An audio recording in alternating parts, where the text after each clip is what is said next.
Joining us with more this morning is Sharon Cotliar, who's assistant editor at People magazine. She conducted the interview with Michael Douglas. Also with us, Dr. Jennifer Ashton. Good to have both of you with us. Good morning. So you did this interview. What was your takeaway? How is he doing at this point? I think Michael's really turned a corner. You can see it. He has more energy. His voice is back. That gravelly voice is back. So I think he's turned a corner, but he's very cognizant of the fact that he still has a long way to go.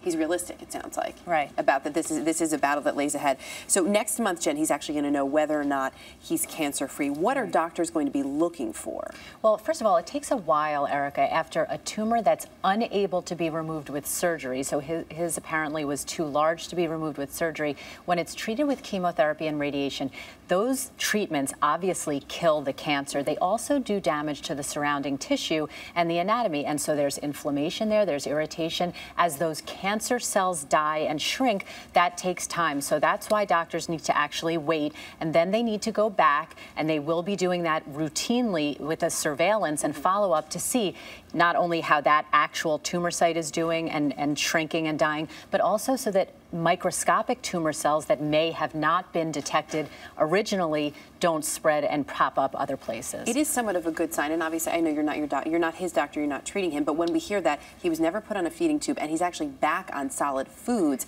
that sounds very positive. Yeah, and the nutrition, as Sharon said, and we can see with the pictures, nutrition for any patient battling cancer is a huge factor. Obviously, radiation is a grueling process, and especially when your throat is radiated, obviously you can't swallow, you can't drink well, you can't eat well. So when he gets that nutrition back, when he gains weight, when his body strength is increased, we're going to see a big difference.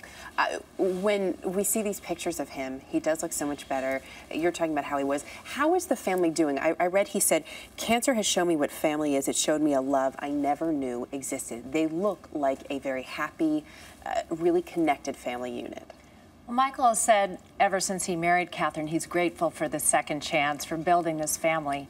But in reality, I think this trial of having to go through cancer has brought them even closer together. I think he appreciates that second chance even more.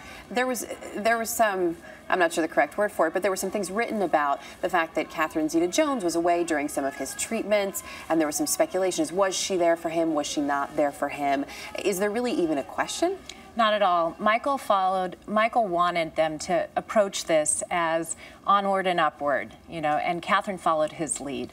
Her attitude, and the Welsh in her said, let's just deal with this, and that was their attitude throughout. They're very much united. And a positive attitude, as we know, can have a huge impact. It can be the best medicine there is, especially because, as you mentioned, the things they're going to be looking for when they continue to go back and check to see the progress. You actually, once you have throat cancer, you have a chance of developing a new cancer. Why is that? Well, that's the case, Erica, with a lot of cancers, and there's really two reasons for it. One, the process that caused the initial cancer, which sometimes we understand, sometimes we don't. Obviously, that's still at play. Then sometimes the treatments like radiation therapy can actually, ironically, while it gets rid of the cancer later on, by doing damage to the cancer cells, it can actually trigger potentially another cancer. So again, follow-up, surveillance, huge part of anyone who's battled cancer, and it's really part of their life. And lastly, before we let you go, Sharon, he's already talking about what he's doing next for work. Liberace is on his radar. He's ready.